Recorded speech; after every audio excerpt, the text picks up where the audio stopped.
और वहाँ पे ये मनाया जा रहा था एडवेंट संडे 24 नवंबर 2019 को, आज से लगभग 4 साल पहले। तो आज को हम लोग बोलते हैं एडवेंट संडे या एडवेंट ऑफ क्रिसमस, क्रिसमस का आगमन। और ये जो एडवेंट वर्ड है वो लतीनी शब्द है, लैटिन, और इसका मतलब होता है एड वेनायर, मतलब एड का मतलब टू और वेनायर का मतलब होता है कम। So the word advent means arrival और कमिंग। ठीक है, एडवेंट का मतलब होता है किसी चीज का आना या किसी चीज में प्रवेश करना। It also means visitation and commencement and beginning, किसी चीज की शुरुआत या किसी के घर पे विजिट करना या जाना। ठीक है, तो आज के दिन बहुत सारी बड़ी कलीसियाओं में इसको खासतौर से मनाया जाता है, क्योंकि कोई भी ट्रेडिशन हो, कोई भी रीति रिवाज में, जैसे मैंने बताया, अगर बाइबल पर आधारित है तो वो उसका स्वागत है, या कोई भी मनुष्य का बनाया हुआ अगर रीति रिवाज है और बाइबल के खिलाफ नहीं है तो भी वो स्वागत है। और हम एडवेंट को बोलते हैं कि ये आज से शुरू होता है, ये पर्व है, एक सीजन है जो क्रिसमस तक जाता है, और इसके बीच में हमारे पास 4 संडेज होते हैं। जैसे जब हम लेंट डेज मनाते हैं, 40 दिन का पर्व मनाते हैं, रोज़ों का या व्रत का या उपवास का, ठीक है, तो उसमें हम संडे छोड़ के बाकी दिनों को काउंट करते हैं और 40 दिन उसमें हम जोड़ते हैं। उसी तरह इसमें एडवेंट में, इस क्रिसमस के पर्व में 4 संडेज पढ़ते हैं। जैसे आज का पढ़ा 26 तारीख, फिर 3 तारीख, फिर 10 तारीख, फिर 17 तारीख और फिर 24 तारीख। ठीक है, सो आज हम देखते हैं Advent is a season observed in many churches as a time of expectant waiting and preparation for both the celebration, that is the nativity of Jesus, the coming of Jesus, and the return of Jesus at the second coming. So, आज की उच्च बात यह है, ज़रूरी बात यह है कि यीशु मसीह के आगमन की पर तो हम ध्यान देंगे, लेकिन केवल पहले आगमन पर हम ध्यान नहीं देंगे, क्योंकि वह अधूरा होगा। यीशु मसीह का पहला आगमन तो हो ही गया, जिसकी हर साल हम खुशी मनाते हैं, लेकिन हमको दूसरे आगमन की तैयारी करनी है, वरना हमारा पहला आगमन की तैयारी और खुशी बेकार हो जाएगी, क्योंकि शुरुआत भी उतनी ज़रूरी है, अर्थात यीशु मसीह के पहला आगमन। और कोई भी सफ़र हो या दौड़ हो, उसका अंत भी ज़रूरी है। अगर आप रेस का अंत ना करें या जहाँ सफ़र पर जा रहे हैं वहाँ ना पहुँचे, तो फिर बीच में हम खो जाएंगे। तो सफर का अंत कैसे होगा? सेकेंड कमिंग से, और उसके बाद तो अनंत जीवन है। आइए हम देखते हैं कि यीशु मसीह के बारे में, यीशु मसीह के आगमन के बारे में हम 5 बातें देखेंगे आज, और ये देखेंगे कि यीशु मसीह का आना एक योजना के तहत था। It was not an accident. The coming of Jesus was well planned, it was not an accident. ठीक है, अब इस पर हम ध्यान करेंगे, हम जल्दी जल्दी आपको मोटी मोटी आउटलाइन बता रहे हैं। दूसरा है, यीशु मसीह का आना के पीछे मकसद था, कई कारण थे। तीसरी बात, यीशु मसीह जब आए उतने समय पृथ्वी पर बहुत गड़बड़ी थी, एकदम कोलाहल था, पाप और विरोध और बहुत कुछ यीशु मसीह के खिलाफ, और मतलब बहुत ज़्यादा, एकदम समझिए आसमानी दृष्टिकोण से पृथ्वी एकदम कूड़े करकट के समान है। उसमें प्रभु यीशु मसीह आए। ठीक है, चौथी बात है कि यीशु मसीह जब वो आए हैं तो वचन लेकर आए और वचन को पूरा करने आए। और पांचवी चीज, यीशु मसीह आए ताकि वो अपने काम को पूरा करें और दोबारा जब आए तो अपने साथ हमको ले जाएं। तो इन चीज़ों पर हम ध्यान करेंगे, थोड़े समय में आपको थोड़े शब्दों में बताने की कोशिश करेंगे, बहुत लंबा चौड़ा नहीं बताएंगे। तो पहला पॉइंट है, जब हम आज यीशु मसीह के आगमन की तरफ चल रहे हैं और क्रिसमस के पर्व की तरफ, तो यीशु मसीह का आना एक योजना के तहत था। वो यूं ही यीशु मसीह पृथ्वी पर नहीं आ गए, ठीक है, कि एक माँ गर्भवती हुई और बच्चा हो गया और जिसका चरनी में जन्म हो गया। नहीं, यीशु मसीह कि जो आना था वो परमेश्वर, पिता, पुत्र, पवित्र आत्मा की योजना के तहत था और इसमें तीनों की सहमति थी। और पिता के प्लान को पवित्र आत्मा की मदद से यीशु मसीह को पूरा करना था। मैं फिर से बोल रहा हूं, ये परमेश्वर के प्लान को, पिता के प्लान को यीशु मसीह को पवित्र आत्मा की सहायता से पूरा करना था। ठीक, क्योंकि जब मरियम भी कुंवारी थी और गर्भवती हुई तो कैसे हुई? तो एक बेटा जनेगी तो उसका नाम यीशु रखना। और ये कैसे क्यों कर होगा? क्योंकि मैं उस पुरुष को जानती नहीं, तुझ पर पवित्र आत्मा छाया करेगी और परमेश्वर की आत्मा के द्वारा तू गर्भवती होगी। तो पर पिता, पुत्र, पवित्र आत्मा की योजना थी और पिता की बात को यीशु मसीह ने पूरा किया पवित्र आत्मा की सहायता से। और पिता तब भी काम कर रहा था, पुत्र, पवित्र आत्मा तब भी काम कर रहे थे जब यीशु मसीह नहीं आए थे। पिता, पुत्र, पवित्र आत्मा तब भी काम कर रहे थे जब यीशु मसीह आए। और पिता, पुत्र, पवित्र आत्मा आज भी काम कर रहे हैं जब यीशु मसीह पृथ्वी से अपने पुनरुत्थान के बाद 40 दिन बाद उठा लिए गए। ठीक, अब बात आती है कि परमेश्वर केवल एक अच्छा प्लानर नहीं है, योजना ही नहीं बनाता, लेकिन वो शुरुआत भी अच्छी करता है और अंत भी अच्छी करता है। हम क्या करते हैं, कभी कभी हमारी शुरुआत अच्छी होती तो अंत खराब हो जाता है। बहुत सारे आप प्रभु के दासों को देखेंगे, बहुत सारे बिजनेसमैन को देखेंगे, शुरुआत बहुत अच्छी की और बाद में बिजनेस जो है इस तरह, या किसी की ज़िंदगी मान लीजिए तो या परिवार ही मान लीजिए, इतना अच्छे शुरुआत हुई परिवार की, हंसता फूलता परिवार, बिजनेस, लेकिन अंत जो है अच्छा नहीं हुआ। लेकिन परमेश्वर हमारा भला भी करता, शुरुआत भी अच्छी करता है और अंत भी अच्छी करता है। ठीक, और इसीलिए लिखा है फिलिपियों 1:6 में, जिसने तुम्हारे अंदर अच्छा काम शुरू किया उसको वो पूरा भी करेगा। He who has started a good work in you, who has started a good work in us, Jesus, Holy Spirit, will bring it to completion, पूरा भी करेगा।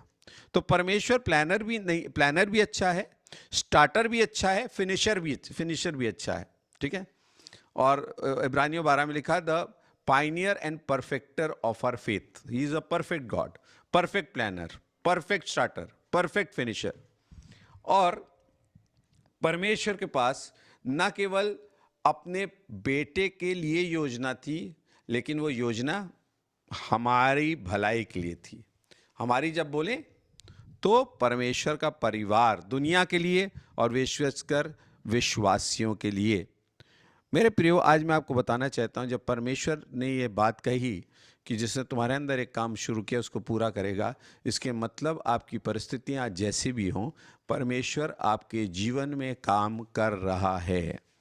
मैंने बड़े बड़े पासवानों को और सेवकों को ये बोलते सुना है, जब चीज़ें नकारात्मक हों, जब चीज़ें बढ़ ना रही हों, जब चीज़ें ठीक से ना चल रही हों, तब भी आप कहिए मुझे कुछ भी दिख रहा है बाहरी रूप से, लेकिन मेरा परमेश्वर मेरे जीवन में काम कर रहा है। और सच में जैसा आप विश्वास करेंगे और जैसा आप बोलेंगे, आपके जीवन में वो प्रकट होना शुरू हो जाएगा।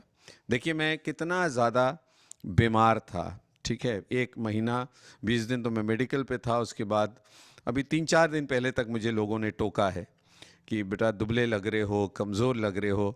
धन्यवाद प्रभु का, भी तो मैं बहुत बहुत बेहतर हूँ।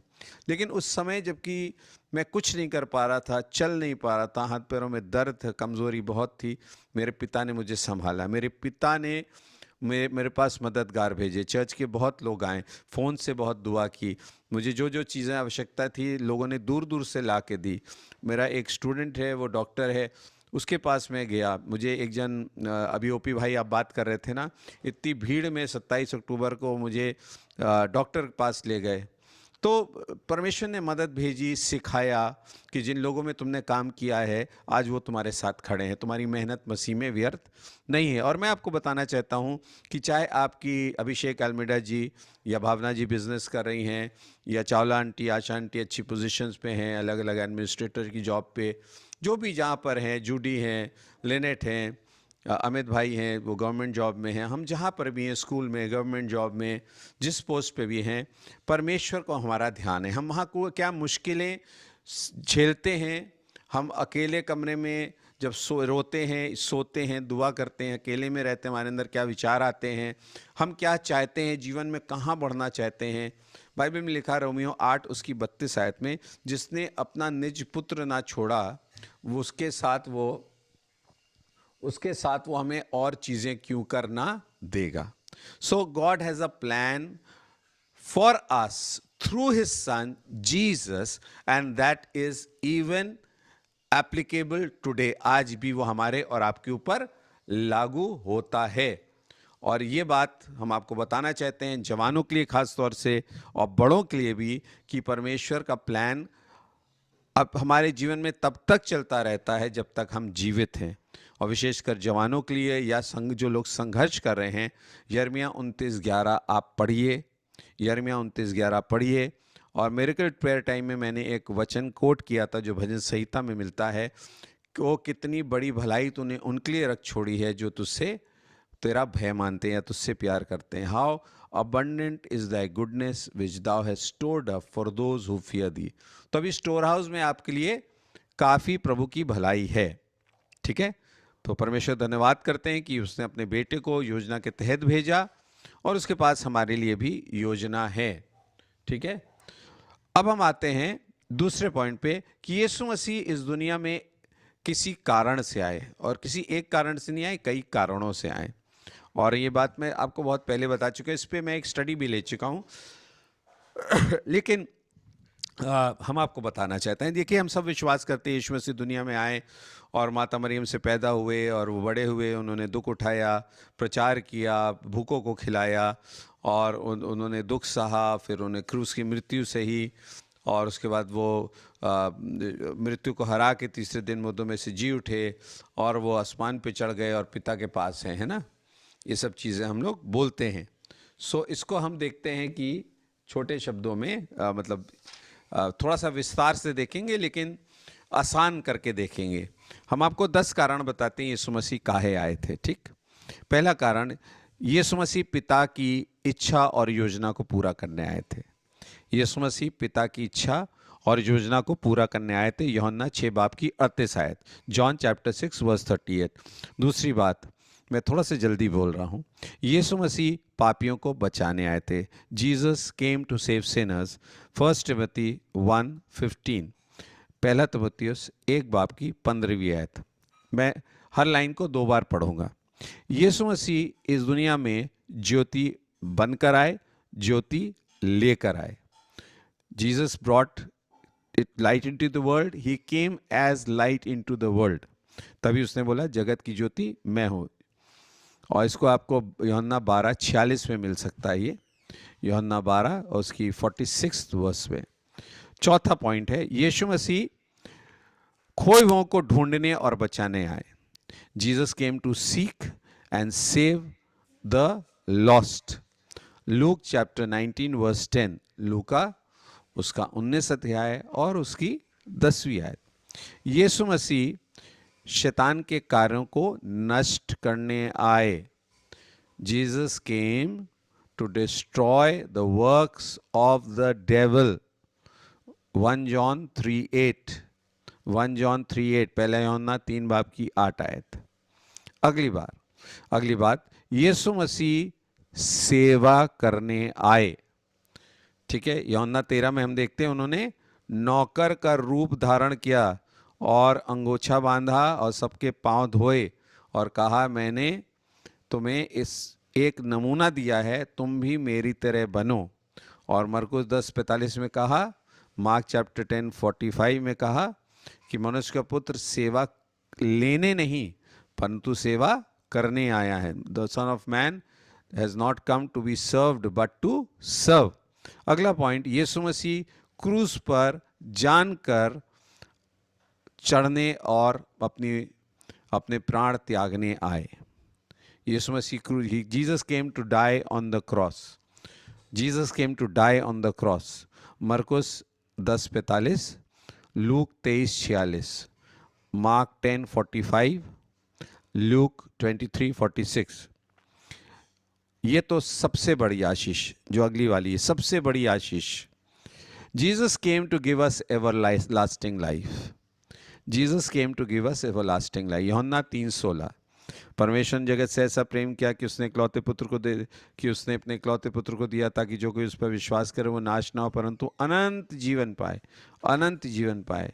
कल हम जिनके घर में बैठे थे वो आंटी का दामाद थे जो ख़त्म हो गए, और उनकी आंटी के ही बेटे 3 साल पहले ख़त्म हुए थे, वो भी 50-55 साल के थे।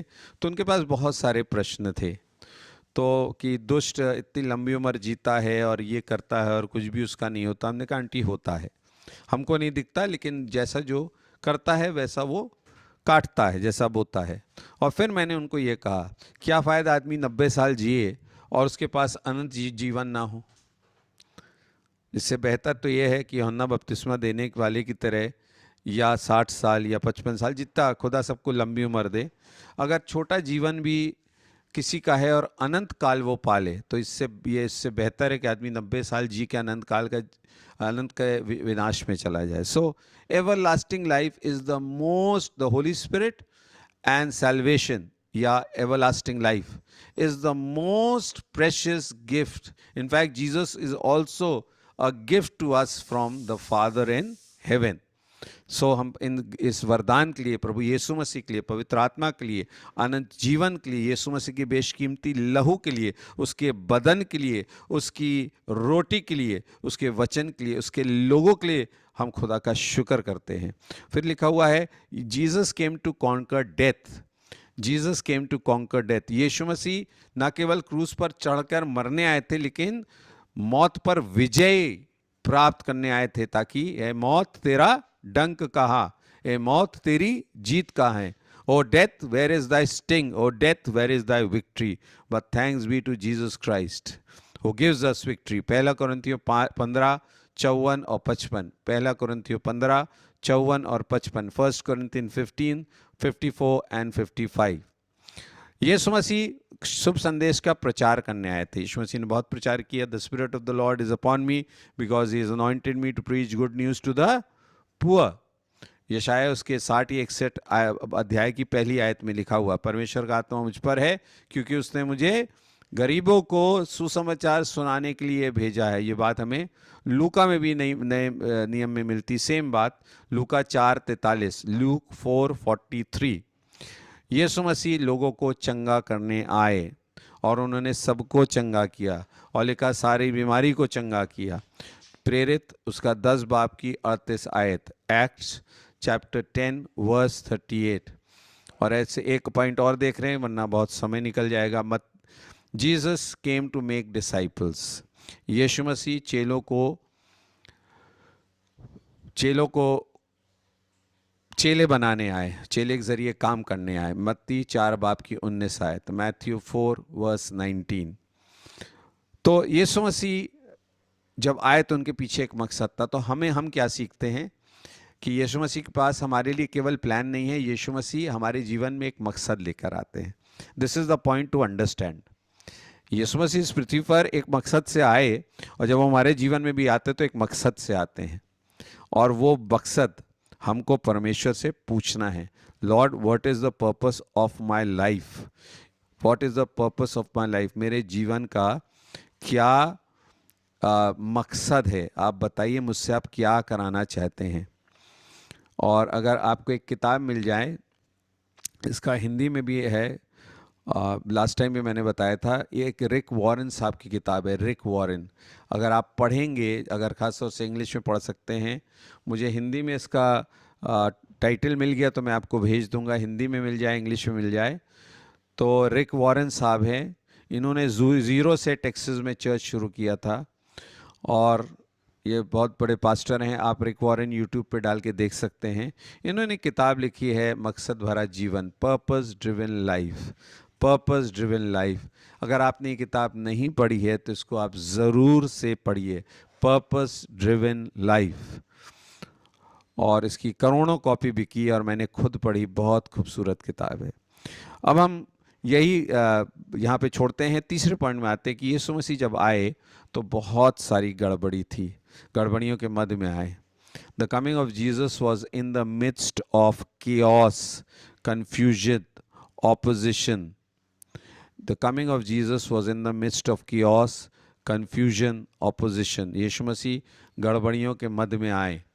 उतने समय बहुत कन्फ्यूजन था, डिसऑर्डर था, विरोध था, और ना जाने क्या क्या था।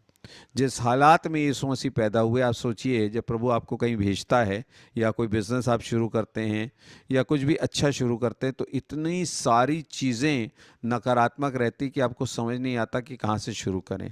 कभी कभी हम लोग के कलीसिया में कोई परिवार जब जुड़ता है तो इतनी गड़बड़ियाँ उस परिवार में रहती, तो सोचते हैं प्रभु किस बंदे से वचन सुनाएं, कहाँ से शुरू करें, कुछ समझ में नहीं आता। एकदम मेस मतलब बोलते हैं एकदम उथल पुथल।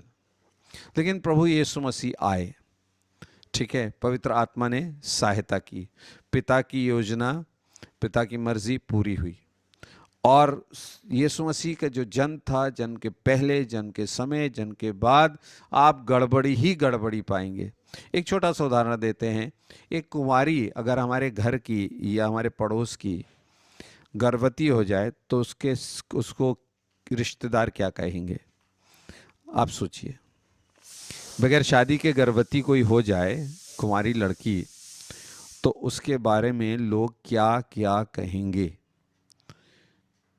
और हम कहें ये परमेश्वर की योजना है तो कोई यकीन नहीं करेगा, कोई यकीन ही नहीं करेगा। और मरियम किसको समझाती? केवल यूसुफ ही तो जानता था, क्योंकि यूसुफ से खुदा ने बात की। इनफैक्ट यूसुफ को भी जब पता चला, जो खुदा का भय मानने वाला था, उसने भी बोला कि हम छोड़ देंगे, तब खुदा ने बोला नहीं, उसकी जो पेट में वो पवित्र आत्मा की ओर से। तो सोचिए आप मरियम को कितनी शर्मिंदगी का सामना करना पड़ा। प्रभु का जब काम हमारे और आपके जीवन में होता है गड़बड़ियों में, आप सारी चीज़ें दूसरों को नहीं समझा पाएंगे, क्योंकि आप ही केवल जानते हैं परमेश्वर क्या कर रहा है। और बाइबल में लिखा है जब यीशु मसीह के बारे में बहुत सारी चीज़ें होती थी तो लिखा है मरियम ने ये बातें अपने दिल में भेद की तरह छुपाए रखी। एंड मेरी kept all these things in her heart. बहुत सारी चीज़ें आपको अपने मन में छिपा के रखनी पड़ेगी। जब वक्त आएगा तो खुदा आपसे बुलवाएगा, और हो सकता है आपको बोलना ना भी पड़े, खुदा उस बात को आपकी तरफ से लोगों के बीच में प्रकट कर देगा। हो सकता है आप बहुत सही हैं लेकिन आपके किसी बहुत अजीज़ ने आपको गलत समझ लिया है। उसके लिए दुआ करिए, समझाने की कोशिश ना कीजिए। खुदा अपने समय पे सारी चीज़ों का साफ कर देता, सारी तस्वीर साफ कर देता है। और मैं आपको बताना चाहता हूँ कि सत्य को कई बार आपको साबित नहीं करना पड़ता, सत्य साबित हो जाता है। Thank you Holi father.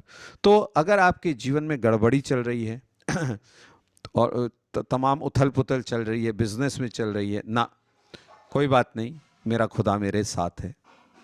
वो गड़बड़ी के मध्य में कार्य करता है, वो बुराई में भलाई उत्पन्न करता है, वो श्राप को आशीष में बदलता है, वो कमज़ोरी को ताकत में बदलता है, वो मेरी निराशा को आशा में बदलता है, वो मेरी गिरावट को, वो मेरे गिरे हुए स्थान को से मुझको उठा के ऊपर उठाता है, वो मेरे निरादर के बदले मुझे दुगना आदर देता है, वो मेरे नुकसान के बदले मेरी दुगनी भरपाई करता है, वो मेरे आगे आगे जाता है, पहाड़ों को समतल करता है, जहाँ मैं अब चीज़ों को साबित नहीं कर पाता हूँ वो मेरी तरफ से बोलता है, वो मेरा मुकदमा लड़ता है। मैं अपने मुकदमे और चिंताएं और पाप और बीमारी, अपने बच्चों की परेशानी, अपना भविष्य अपने पिता के हाथ में देता हूँ, क्योंकि मुझे मालूम है मेरी तरफ से और मेरी आँखों में सारी चीज़ गड़बड़ है, मैं कुछ नहीं कर पा रहा हूँ, लेकिन मेरा खुदा करेगा। Thank you Jesus, thank you father God. So यीशु मसीह का जन्म के समय, जन्म के बाद सब बहुत गड़बड़ी थी। सराय में जगह नहीं थी। आसमान का खुदा जिसने सारी दुनिया बनाई, उसके पैदाइश के लिए जगह नहीं है। कल मैं बेनी प्रसाद को देख रहा था। बेनी प्रसाद आप यूट्यूब पे डालेंगे, इनको पूरे बॉडी में अर्थराइटिस था। He is around 45-46 years. वो इलाहाबाद में भी आ चुके हैं। वो म्यूजिशियन हैं और उन्होंने 6 साल में, अगर मैं गलत नहीं कह रहा हूँ तो 650 देश या 250 देश घूमे हैं, और उनके करीब 18 पासपोर्ट हैं, और उनकी सबसे बहुत सारी गवाही आप देख लीजिएगा। Benny Prasad, please note it down. Benny Prasad Indian है। अब वो बेंगलोर में एक सेंटर बना रहे हैं। उनका पूरा टूटा फूटा शरीर था, लेकिन खुदा ने उनको इतना आदर दिया कि जब कई जगह पे ओलंपिक्स होते हैं तो वो बजाने जाते हैं, और सिंपल सा एक इंस्ट्रूमेंट है वो बजाते हैं। तो परमेश्वर की योजना है कि 250-300-400 देश वो घूम चुके हैं 6-7 साल के अंदर। ये भी प्रभु की योजना है। तो वो उन्होंने एक बहुत बहुत अच्छी बोली कि जब उनकी पहली उड़ान उन्होंने भरी और मॉस्को गए तो वहाँ से वो लोग $50 का घूस मांग रहे थे, उन्होंने नहीं दिया, तो उन्होंने 30 घंटा उनको एयरपोर्ट पे बैठा लिया, और उसके बाद क्या किया, कि उन्हें वापस भेज दिया। तो पहली फ्लाइट में अगर वो वहाँ वापस इंडिया आ गए, अगर आप सोचिए अगर वो पहली बार में निराश हो गए होते तो क्या वो 200-250 देश घूमते? नहीं घूमते। तो उन्होंने एक बात बोली, अपनी परेशानियों को अपनी परिस्थिति मत बनने दो। Praise the Lord. अपनी परेशानियों, don't let your problems become your circumstance. बहुत अच्छी बात मुझे लगी। हम कई बार प्रॉब्लम कहते हैं, हाँ भैया यही अब मेरी परिस्थिति है, अब मुझे इसी में जीना। नहीं, प्रभु मेरा मुझे गड़बड़ियों में संभालेगा और गड़बड़ियों को चीरता हुआ मुझे आगे ले जाएगा। चौथा पॉइंट ये है कि अगर आप पढ़ेंगे ठीक से तो यीशु मसीह के जन्म के बारे में सारी चीज़ें वचन में लिखी थी। तो सारी चीज़ें यीशु मसीह के जन्म से संबंधित वचन के मुताबिक हुई हैं। ठीक है, वचन के मुताबिक हुई है। मैं आपको उदाहरण दे देता हूं। अगर आप मत्ती खोलेंगे और उसका 1-2 अध्याय खोलेंगे तो मैं आपको एक एक चीज़ बता देता हूं। आप जल्दी से नोट कर लीजिए। ये चौथा पॉइंट है, the coming of Jesus was the fulfilment of his word. परमेश्वर अपने वचन को पूरा करता है। ये चौथा पॉइंट है। और लिखा देखिए, यहाँ से शुरू हम करते हैं। Thank you Jesus. पहला अध्याय, मत्ती पहला अध्याय, उसकी 21वीं आयत। वह पुत्र जनेगी तो उसका नाम यीशु रखना, क्योंकि वह अपने लोगों का उनके पापों से उद्धार करेगा। ये सब इसलिए हुआ कि वचन प्रभु ने भविष्यद्वक्ता के द्वारा जो कहा था पूरा हो जाए। देखो, एक कुमारी गर्भवती होगी और एक पुत्र जनेगी, उसका नाम इमैनुएल रखा जाएगा, जिसका अर्थ है परमेश्वर हमारे साथ। ठीक है, ये पहला वर्ड फुलफिल हुआ। आगे बढ़ें। ठीक है, आगे बढ़ें, दूसरे अध्याय में आते हैं तो क्या लिखा हुआ है। उन्होंने उनसे कहा, यहूदियों का बैतलहम में, क्योंकि भविष्यद्वक्ता के द्वारा ये लिखा गया। जब ये हेरोदेस के पास 3 मजूसी गए तो हेरोदेस भटक गए थे, तो हेरोदेस से पूछने लगे। तो हेरोदेस ने बोला कि अगर तुम्हें पता चले कि राजा कहाँ है तो तुम मुझे भी आके बताना। तब ये वचन पूरा हुआ।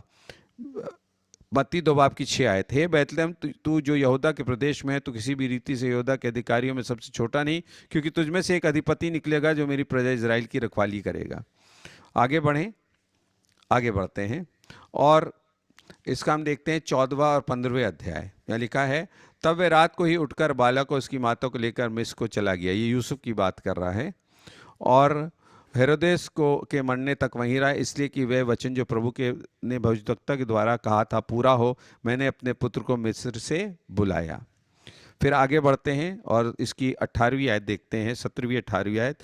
तब वो वचन यिर्मयाह भविष्यद्वक्ता के द्वारा कहा गया था वे पूरा हो, रामा में एक करण नाद सुनाई दिया। जब 2 साल के नीचे के लड़के मार दिए गए तलवार से तो बहुत रोना पीटना हुआ, क्योंकि हेरोदेस यीशु मसीह को ढूंढ रहा था, ये डर के कि कोई कौन सा राजा पैदा हो गया।